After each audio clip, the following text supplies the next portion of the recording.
Hello friends, so I wanted to bring you part 2 of our basic gray and square blanket series. If I can learn how to do this, you can learn how to do this. I'm Joni. I have been crocheting for 35 years. I've learned this when I was a kid and my dad was in Desert Storm and Granny taught me how, and I've never turned away from them. So we started our episode 1 was about making the basic granny square. So today we're going to talk about how many squares you're going to need for a blanket, and one finishing technique, and also 2 joining techniques for your squares. So we're going to get started on that and look for part 3, which will be adding your border and blocking. All right, we're going to try this, and hopefully this will not be too dark. Okay, so first of all, let's talk about how big we want our blanket. So this square is about a 4x4 square. Oops, there we go. Okay, see? So it's a nice 4x4 square, very simple. I love the colors. It's really a fun way to play with color to do just a basic granny square. Okay, so I want to do a Lapghan, and I want to make mine about 36 by 48 inches. And so that means that I'm going to need, just basic math, 9 by 12. So I'm going to need 9 going this way and then 12 going this way. Okay? So there's multiple ways that we can join this. And there's a pros and cons to both. So before we join though, what we want to do is we want to weave in our ends, because look at that mess. And what this will do is it'll make our seaming process much smoother and cleaner. So I'm going to get out my trusty needle here that I should have already done. Boom. Okay, I do like the bent needle because I feel like it's easier, less work to weave it in, okay? All right, so, and I'm not the most perfect weaver ender, I know this. I'm just going to take it, put through the yarn needle, and I'm just going to weave it through some of my nice tight stitches. Okay, and I tend to weave it back through the other way. Boop, boop, ba-doop, ba-doop, ba-doop. And maybe I'll go across one more time. I start to get ultra paranoid that I don't have it woven in enough, and that is going to come out. And some yarns are slipperier than others, and it requires a better way to do this. So, like as far as a more technical way or going between the fibers or whatever, but this should be fine. This is just Caron 1-pound yarn and Red Heart Super Saver. So this one actually I've already crocheted over some of the ends already, in case you couldn't tell. Boop, boop, ba-doop, ba-doop. But I don't want to leave any weird gap thingies, so I want to make sure that all my ends are woven in. And then I recommend getting a pair of embroidery scissors, because embroidery scissors, you can get really close to your work and give you a nice clean cut. So highly recommend getting embroidery scissors. I love these because they're a little bird. They're also very sharp. So also note to self, don't cut yourself with the embroidery scissors. I have done that. It's not fun. It's not fun, it's not pretty. So it doesn't have to be, since there's a front and back side to this, you can weave through the other color. It doesn't have to be the same color. You just want to be careful. But since this is going to be just for my house, I'm going to kind of do both. Of course, I'm going to be awkward with it on camera. My watch is telling me it's time for bed. I mean, is it? Okay, look how nice and clean that looks. You're going to weave them all in. Like I said, you don't have to weave this in before you start the seaming process, but honestly, it will make your life a lot easier if you do, because you'll just have less nest to deal with, and you won't have to deal with all the little strings hanging out while you're trying to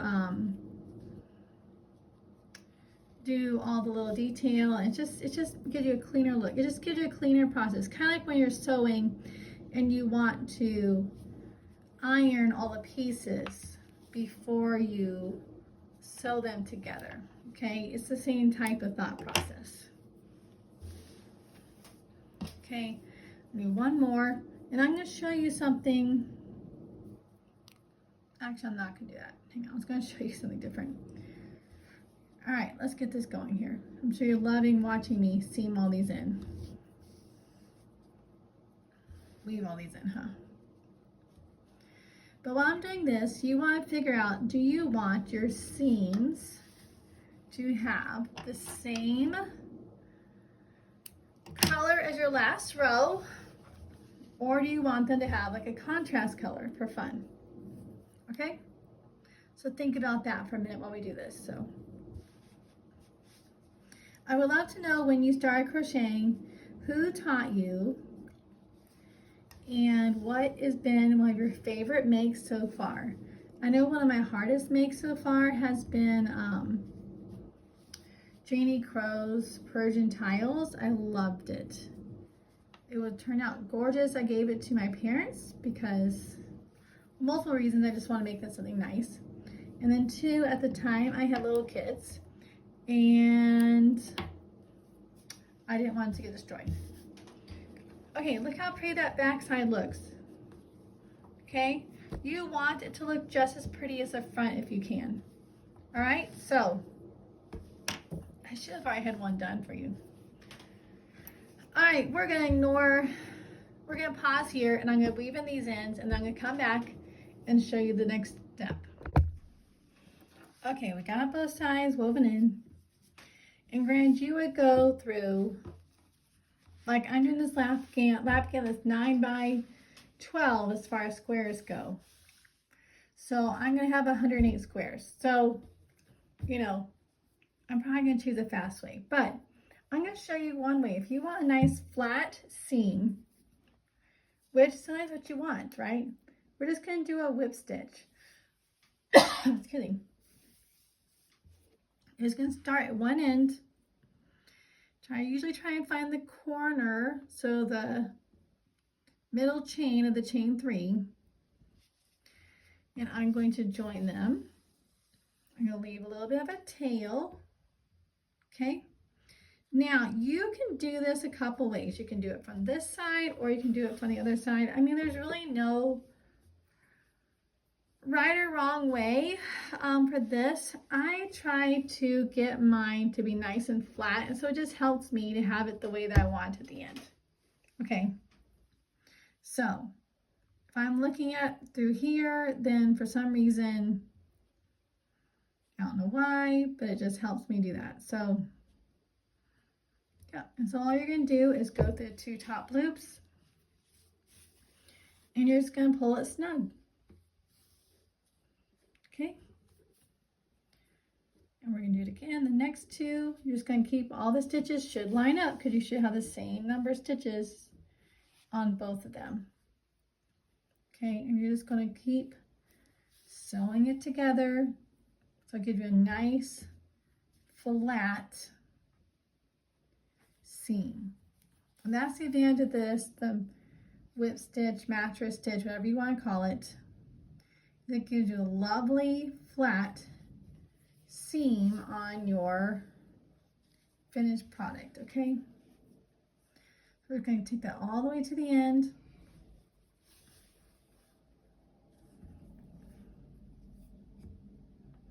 Just match them up. If you get a little off, it's some wiggle room.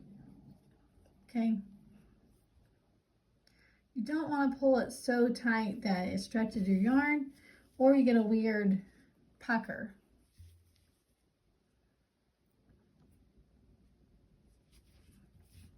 And this is how you do most of your sweaters and things like that. You're going to finish them with this type of technique. So this is not Finishing techniques are not exclusive to blankets.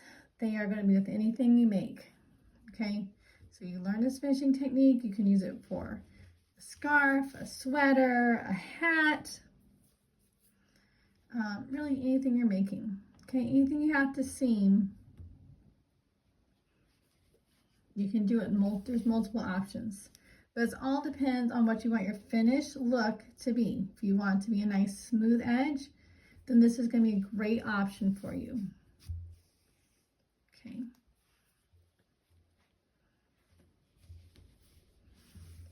Boop, boop, boop, boop.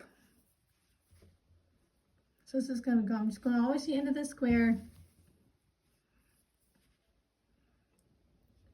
Okay, and then I want to do is, I'll see I'm a little concerned here that maybe I'm slightly off on my corner part. So I'm just going to fudge it just a little bit.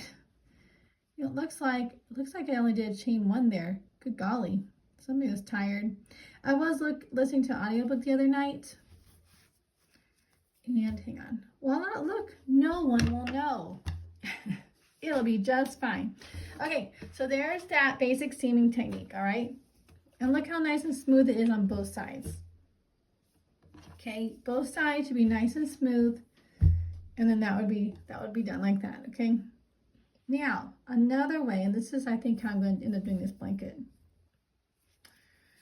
You can do it, is by doing a single crochet across. So what we're going to do is, we're just going to take another side of this, and this square has not been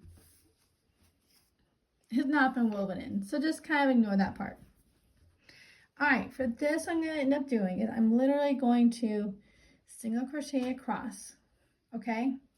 So if I want, so you could do it this way. You could seam it one direction, and then you can, when you do your rows, do it as a texture across. And then I think that's what I'm going to try with this and just see if I like it. I may hate it.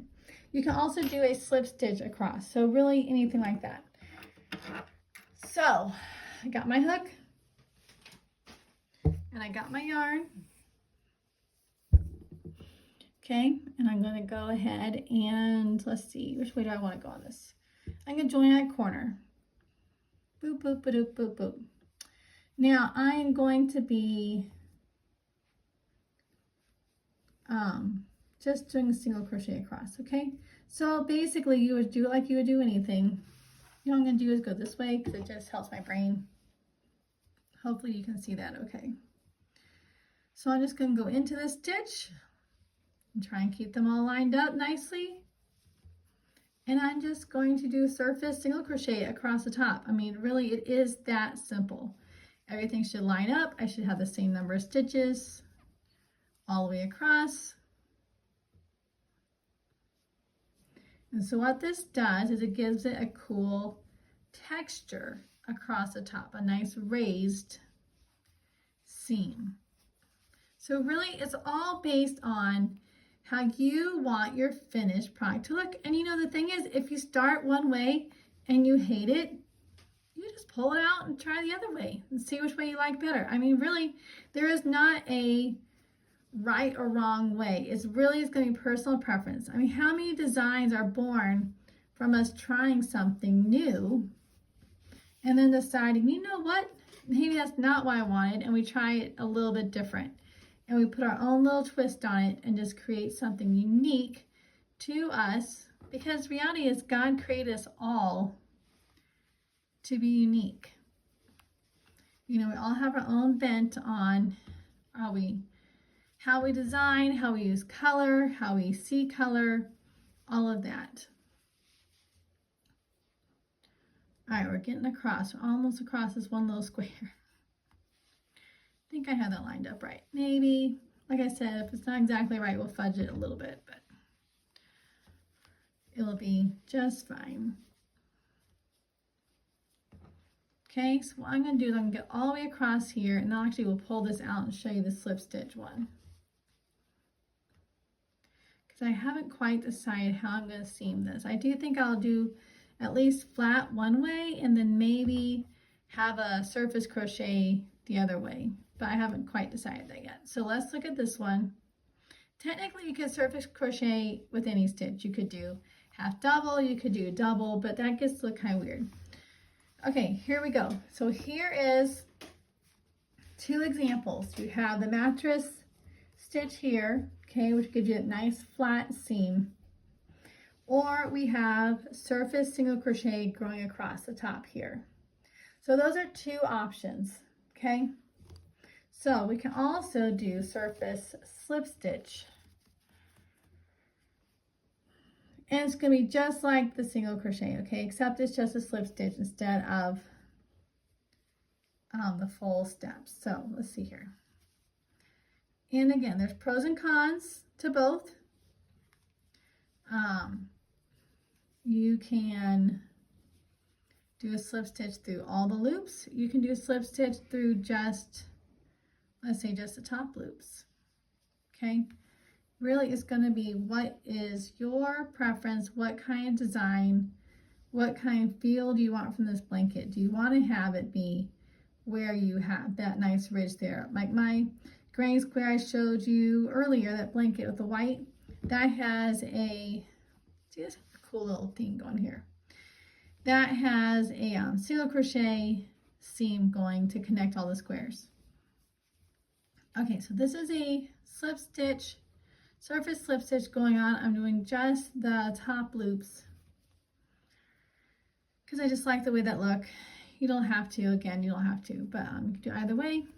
But that will also change how it looks underneath. So you have to think, if you're kind of paranoid like me, how does that bottom of the blanket look? Like, oh gosh, who's gonna look? No one's gonna look. But you'll know, kind of thing, you know. It's really gonna be what you want. Because it's for your blanket, it's for cuddling under, it's for giving great joy when you're listening to a book, or when you are snuggling in front of the fireplace, or your kids are listening to a book and they're like, Mom, can I have the blanket you made? I mean, all the things we make here, we tend to use, everyone uses. So, which is part of the joy of having handmade items, is that loveliness of using it in the everyday and seeing the bright spot of color that you created with your skill, with your hands, and just the coziness, the extra level of coziness that comes from me, like, hey, I made that, and just having your loved ones enjoy it in front of you, and even just, you know, taking it with them. All right, now I kind of like this. This is cool, right? Look at the cool little bit of a different thing. So it's not as raised as the single crochet was, right? But definitely is more so than the mattress stitch. So again, there's a couple ways to join it. The back side of this one looks just fine, okay? It really is going to be personal preference, what you want to do more. All right, so if you're following along with me and you're also making a Afghan, I am doing 9 by 12, so I will need 108 squares. So before you watch part 3, which is our border, you'll need to have all your squares done, and you'll need to have them seamed together, okay? So once you get that done, we can move on to part 3, and we can show you how to make some really cool border options. Okay, so I hope that today's video was helpful for you. Like I said over and over again multiple times, I'm going to work on finishing getting all 108 of these ready to go. So that way I can have it all completed for you and ready for you to learn some different border techniques from. I think what I'm ultimately going to do with this is do 3 rows of single crochet and then do 2 rows of surface slip stitch for some fun color stripes. But I will also show you how to do some fancy work as well with like a nice peacock, there we go, edging there.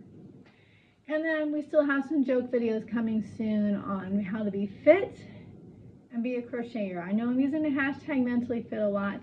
I'm sure you've seen it all over social media right now as far as how the fiber arts like crochet and knitting and weaving are very good for focus and for reducing anxiety and things like that. And it is true. It is a great stress reliever. It is a great help with all that. And it is a great mindful technique. But what I do also want to help you with is you can be a crochet artist and still enjoy exercise and things like that. So we're going to have those kind of fun things as well. So anyway, have a great day. Message me with any questions, and I'm looking forward to seeing you on episode 3.